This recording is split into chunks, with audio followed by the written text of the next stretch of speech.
Welcome back students. बेटा आज हम लोग क्लास थर्ड जो एसएसटी है उसका लेसन 13 के एक्सरसाइज को डिस्कस करेंगे। I have tried to give the exact answer, लेकिन इसके अलावा भी अगर आपको और बेहतर आंसर मिलता है तो बहुत अच्छी बात। चलिए देखते हैं। सबसे पहला हमारा टिक द करेक्ट ऑप्शन है। पहला है the most popular means of communication in earlier times was. पहले के समय में कम्युनिकेशन का सबसे पॉपुलर तरीका क्या था? अगर आप अपने मम्मी पापा से पूछेंगे तो आपको वो बताएंगे कि उनके समय में लेटर बहुत ज़्यादा पॉपुलर था। हम लोगों को लेटर लिखना बहुत पसंद था अपने रिलेटिव्स को। अगर आप लोग लेटर नहीं लिखते हैं अपने रिलेटिव्स को तो बेटा ऐसा ना करें। कभी कभी अपने ग्रैंड पेरेंट्स को ज़रूर लेटर लिखें और उसमें अपना बताएं आप कैसा कर रहे हैं, अपनी स्कूल स्टडी कैसी चल रही है और आपके आसपास क्या घटनाएं घटित हो रही हैं। आप अपने पेरेंट्स ग्रैंड पेरेंट्स को शेयर कर सकते हैं। मोबाइल से बात करना तो एक अच्छी बात है, लेकिन लेटर के थ्रू भी कभी कभी बात करनी चाहिए। बेटे नेक्स्ट क्वेश्चन है school magazine gives us information about. अरे भाई स्कूल मैगजीन है तो जाहिर सी बात है कि ये स्कूल के बारे में ही बताएगी। यह मैगजीन में सारा इन्फॉर्मेशन स्कूल के बारे में होगा, तो school is the right answer. Okay. The means of mass communication include. Mass communication का मतलब मैंने समझाया था आप लोगों को कि मास कम्युनिकेशन मतलब कोई ऐसा तरीका जिसके थ्रू एक ही बार में कई लोगों को इन्फॉर्मेशन मिल जाए, अपना मैसेज पहुंच जाए। तो बेटा न्यूज़पेपर से रोज़ न्यूज़पेपर कई लोग पढ़ते हैं, रेडियो कई लोग सुनते हैं, तो माध्यम एक ही है लेकिन उससे कई लोगों तक न्यूज़ पहुंच जाती है, इन्फॉर्मेशन पहुंच जाती है। टेलीविज़न से भी कई लोगों को सूचना मिल जाती है, इंटरनेट से मिल जाती है। तो ये सब मास कम्युनिकेशन के तरीके हैं। तो ये दोनों ऑप्शन सही है। तो बोथ मीन्स दोनों, ए एंड बी। अगला है SMS स्टैंड्स फॉर। SMS का फुल फॉर्म क्या होता है? Short messaging service. Short message service होता है SMS का फुल फॉर्म। बेटा आप लोगों को ये याद होना चाहिए क्योंकि कभी कभी आपके टेस्ट में इसी का फुल फॉर्म पूछ लिया जाता है, सिंपली इस तरह ऑप्शन ना देकर क्वेश्चन के रूप में। एक SMS हो गया, MMS होता है मल्टीमीडिया मैसेजिंग सर्विस, और CNG होता है कंप्रेस्ड नेचुरल गैस, LPG होता है लिक्विफाइड पेट्रोलियम गैस। तो इस तरह से कई वर्ड्स होते हैं जिनका फुल फॉर्म आपसे एग्जाम में पूछा जा सकता है। ठीक, चलिए फिल इन द ब्लैंक देख लेते हैं। पहला स्पीकिंग इज वर्बल कम्युनिकेशन। आपको याद होगा मैंने बताया था चैप्टर रीडिंग करते हुए। अगर जो लोग चैप्टर नहीं देख पाए हैं तो उसका लिंक मैं दे दूंगा इस वीडियो के डिस्क्रिप्शन बॉक्स में, आप इस चैप्टर का वीडियो भी देख सकते हैं। तो देखिए कम्युनिकेशन दो तरह के होते हैं, वर्बल और नॉन वर्बल। तो जो बोलकर बातचीत होती है उसको वर्बल कम्युनिकेशन कहते हैं, और जो इशारों में बातचीत होती है उसको नॉन वर्बल कम्युनिकेशन कहते हैं। तो यहाँ वर्बल सही ऑप्शन है। Early man communicated through smoke signals. आपको जब वीडियो देखेंगे तो आपको पता चल जाएगा कि जो अर्ली मैन थे पहले वो ड्रम बीटिंग करके कम्युनिकेट करते थे बातचीत, या स्मोक सिग्नल देकर बातचीत करते थे। तो smoke is the right answer. Communication means sending end receiving messages. Communication का मतलब होता है ना बेटा कि मैसेज देना और लेना, भेजना और उसे एक्सेप्ट करना। जैसे हम लोग एक दूसरे से बात करते हैं तो आप कोई बात कहे तो वो अगला उसको रिसीव किया, फिर उसने कुछ बात कहा, उसने भेजा आप तक बात को। तो इस तरह से हम लोग बातचीत करते हैं। तो यही कम्युनिकेशन मीन्स होता है, सेंडिंग एंड रिसीविंग मैसेजेस। अगला है internet helps us to communicate through email.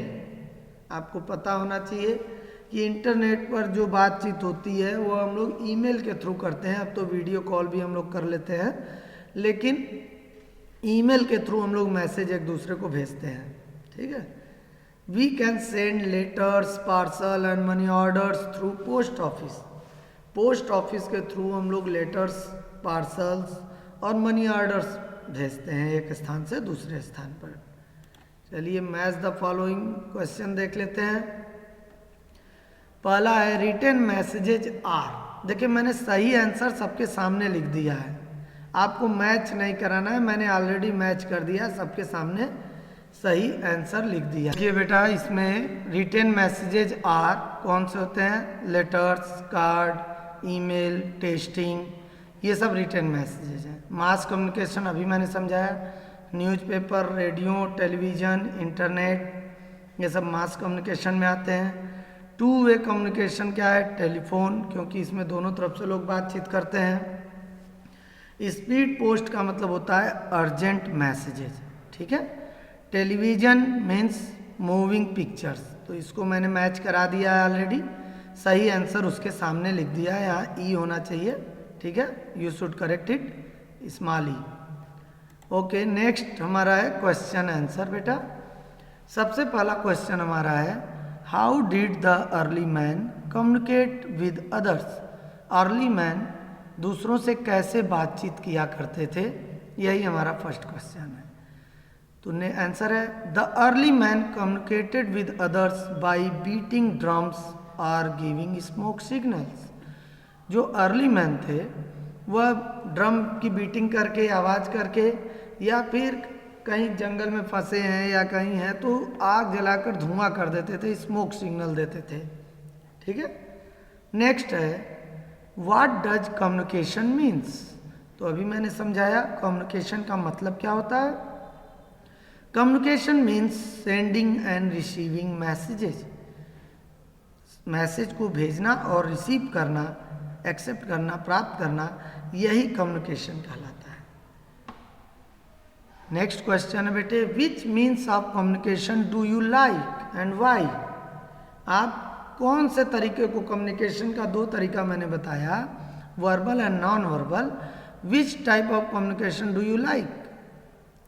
तो मैं अपना व्यू दे रहा हूँ, आपको अगर नॉन वर्बल पसंद है तो आप वो लिख सकते हैं। I like verbal communication because in this way of communication we can express our feeling also. यह तरीका मुझे इसलिए पसंद है क्योंकि इस तरीके से हम अपनी फीलिंग्स को, अपनी भावनाओं को भी एक्सप्रेस कर पाते हैं। आप किसी से बात करते हैं, बोलकर अपनी बात बताते हैं, तो उसमें आपकी जो फीलिंग्स है, भावना क्या है आपकी, वह भी पता चलती है। जबकि आप इशारे से अगर बताते हैं तो ज़रूरी नहीं है कि उसमें आपकी फीलिंग दिखे सामने वाले को, ठीक है। नेक्स्ट क्वेश्चन है बेटा how is a letter better than a telephone. जो लेटर की बात कर रहे हैं हम लोग, वह लेटर टेलीफोन से अच्छा क्यों है, किस आधार पे आप कह सकते हैं। तो बेटे letter is better than telephone because through letters we can share our secret matters and our feeling also. Telephone की तुलना में अगर आप लेटर पर अपना मैसेज लिखकर भेजते हैं तो जब कोई रीड करेगा तो वह पर्टिकुलर पर्सन उस लेटर को देखेगा, उसको पढ़ेगा, उसमें लिखी बात को जानेगा। देखिए बेटा इससे फ़ायदा ये होगा ना कि वह बार बार चाहेगा तो उस लेटर को पढ़ लेगा, उसमें लिखी हुई बातों को पढ़ लेगा। लेकिन अगर आप टेलीफोन पे बात कर रहे हैं तो फिर उसे आप कहाँ सेव करेंगे। ठीक है, आज मोबाइल में ये फैसिलिटी आ गई है कि आप कॉल रिकॉर्ड वगैरह कर सकते हैं, लेकिन ये उस समय के हिसाब से बात हो रही है जब टेलीफोन एक्टिव था और लेटर भी एक्टिव था, कुछ साल पहले तक की बात। तो उस नज़रिए से देखा जाए तो लेटर ज़्यादा बेटर था, क्योंकि इसके द्वारा हम जो भी लिख के भेज रहे हैं उस रिटन मटेरियल को हम सेव रख सकते थे। अगला क्वेश्चन हमारा है how did the invention of writing change the life of early man. जो राइटिंग, लिखने का आविष्कार हुआ, हम लिखना जो सीख गए, उससे अर्ली मैन के लाइफ में क्या चेंज आया। अर्ली मैन मतलब बहुत पुराने लोगों के बारे में मत सोचिए, अभी 100, 200, 400, 500 साल पहले की ही बात अगर हम सोचे तो उससे क्या फ़र्क पड़ा जो राइटिंग का इन्वेंशन हुआ। तो after the invention of writing early man started to write their experiences in the form of book for coming generation. हुआ क्या ना बेटे कि जो अर्ली मैन था अपने एक्सपीरियंस से वो जो कुछ भी सीखा जो नई नई बातें उसने सीखी। तो जब इन्वेंशन हो गया, लिखने का तरीका उनको आ गया, तो उन्होंने बुक लिखना शुरू किया। पहले पत्तों पर लिखते थे वो, फिर जब वो कागज़ बनाना सीखे तो पेपर पर लिखना सीख गए। इस तरह से उन्होंने अपने एक्सपीरियंस को पेपर पर लिखकर उसे सेव करना सीखा, ताकि उनका जो ये नॉलेज है, उनका जो ये ज्ञान है, अगली पीढ़ी के लोगों को, अगले जनरेशन के लोगों को मिल जाए और वह इसका लाभ ले सके। और इससे ये फ़ायदा हुआ कि जब उन्होंने अपने एक्सपीरियंस, अपनी बातों को शेयर किया एक बुक के थ्रू लिख कर, तो अब इन बुक्स को हम बार बार पढ़ सकते हैं। We can read it many times, कोई उससे फ़र्क नहीं पड़ना है, और कई लोग इससे फ़ायदा ले सकते हैं। तो ये सारे फ़ायदे हुए जब हम लोगों ने लिखना सीख लिया। तो वैल्यू बेस्ड क्वेश्चन भी देख लेते हैं। Jaydeep comes home from school and sits down to watch TV. Jaydeep school से वापस आया और टीवी देखने बैठ गया। He does not respond when his mother calls him for lunch. उसकी मम्मी बार बार उसे लंच के लिए बुला रही थी, लेकिन वो है कि सुनने का नाम ही नहीं ले रहा था। ही रिफ्यूजेस टू ईट और play with his friends in the park. उसकी मम्मी उसे लंच के लिए बुला रही थी, और उसके मम्मी पापा जब उसे ग्राउंड में खेलने के लिए कहते हैं तो वो इन सारी बातों को रिफ्यूज कर देता है, नहीं मानता है। उसे टीवी देखना पसंद है, मोबाइल चलाना पसंद है। तो क्वेश्चन उठता है, do you think Jaydeep is right? क्या आपको लगता है कि जयदीप सही था या सही है, उसने सही काम किया? Give 2 reason. अगर सही लगता है तो भी 2 रीजन दीजिए, और सही नहीं लगता है तो भी 2 रीजन आपको देने हैं, 2 कारण बताने हैं। तो मैंने कुछ रीजन तो बताया है, आप कमेंट करके बताइएगा कि जयदीप का यह बिहेवियर सही था, राइट था कि रॉन्ग। आप कमेंट करके जरूर बताएं। आंसर है no, Jaydeep is not right because he is not obeying the instruction of his mother. पहला रीजन कि वो अपनी मम्मी की बात नहीं मान रहा था। दूसरा, ही is not taking his lunch timely, समय से वो अपना लंच भी नहीं ले रहा था। तो ये 2 रीजन थे जिससे हमें समझ में आता है कि उसने सही नहीं किया। क्वेश्चन 2 है, in your opinion what should Jaideep do after coming home from school?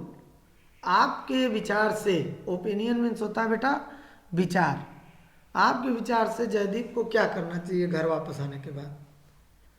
After coming from school Jaideep should first put his bag at right place. सबसे पहला काम तो जयदीप को अपना बैग सही प्लेस पर रखना चाहिए, शूज और सॉक्स सही प्लेस पर रखना चाहिए। उसके बाद wash his hand and take the lunch, अपना हैंड वॉश करने के बाद लंच करना चाहिए। पहला काम ये करना चाहिए मेरे विचार से। आपके विचार से क्या करना चाहिए आप बता सकते हैं। अगला क्वेश्चन है, can TV teach good manners? क्या टीवी हमें अच्छी बातें सिखाता है, हेल्दी ईटिंग हैबिट सिखाता है? तो बेटे देखिए, सबसे पहली चीज खाना खाते समय तो टीवी देखना ही नहीं चाहिए। और कुछ चीजें हैं जिससे हम अच्छी चीजें सीख सकते हैं। If we are watching good family program, अगर कोई फैमिली प्रोग्राम जिसको सभी लोग देखना पसंद करते हैं एक साथ बैठकर, तो इस तरह का अगर कोई फैमिली प्रोग्राम आ रहा है टीवी पे, तो उससे हमको गुड मैनर हम सीख सकते हैं, अच्छी चीज़ें सीख सकते हैं। मैनर मीन्स होता है स्वभाव, कह सकते हैं अच्छी बातें सीखना, ठीक। Then we can learn good manners and healthy eating habit.